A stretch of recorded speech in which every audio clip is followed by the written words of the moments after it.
మిత్రులారా, ఈ రాష్ట్రంలో కేసీఆర్ ప్రభుత్వం కోరి తెచ్చుకున్న ప్రభుత్వం. కేసీఆర్ గారు ఉన్నప్పుడు దాదాపు 2-3 వేల ప్రభుత్వ బడులు మూసివేయబడినాయి. మన ఊరు మన బడి అనే నినాదం ఇచ్చినటువంటి కేసీఆర్ ఆ బడి గురించి కూడా పట్టించుకునే పరిస్థితి ఉండే. ఆ కేసీఆర్ ప్రభుత్వాన్ని ఎట్లయినా కూలగొట్టాలని రేవంత్ రెడ్డి పన్నాగం పన్ని ఆయన ఇప్పుడు అధికారంలోకి వచ్చిండు. రేవంత్ రెడ్డి గారికి వినిపించే విషయం ఏమిటిదంటే 2009 విద్యా హక్కు చట్టం అది అమల్లో ఇప్పటికీ కూడా నోచుకోవట్లేదు. ప్రతి ప్రైవేటు బడులలో 25% అడ్మిషన్లు పేద పిల్లలకు ఇవ్వాలని ఆ 2009 విద్యా హక్కు చట్టం చెప్తుంది. అయినప్పటికీ ఈ రాష్ట్రంలో 11-12 వేల ప్రైవేటు పాఠశాలలు ఉన్నప్పటికీ కూడా ఏ ఒక్క పాఠశాలలో కూడా అలాంటి అడ్మిషన్స్ తీసుకోవట్లేదు.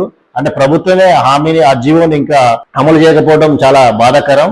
దాదాపు ఆ చట్టం అమలు చేయకపోవడం వల్ల 2,50,000 మంది పిల్లలు సంవత్సరానికి 40,000-50,000 రూపాయల బడి ఫీజు కట్టుకొని వాళ్ళు ఆర్థిక పరిస్థితుల్లో బాగా దీనమైపోతున్నారు. కాబట్టి ఇప్పటికైనా తక్షణమే ఈ రేవంత్ రెడ్డి ప్రభుత్వం స్పందించి తక్షణమే విద్యాశాఖ మంత్రిని నియమించి ఈ 2025-2026 సంవత్సరం విద్యాశాఖలో ఈ 2009 ఏదైతే చట్టం ఉందో విద్యా హక్కు చట్టం ప్రకారం ప్రతి ప్రైవేట్ స్కూల్లో 25% అడ్మిషన్ పేద పిల్లలకు ఖచ్చితంగా ఇచ్చేటువంటిది అమలు చేయాలని నేను ప్రభుత్వాన్ని డిమాండ్ చేస్తున్నా. ఒకవేళ ఇలాంటిది జరగకుండా ఉంటే ప్రభుత్వాన్ని వ్యతిరేకిస్తూ అసెంబ్లీ ముట్టడం చేయడం జరుగుతుందని నేను వారికి విన్నవిస్తున్నాను.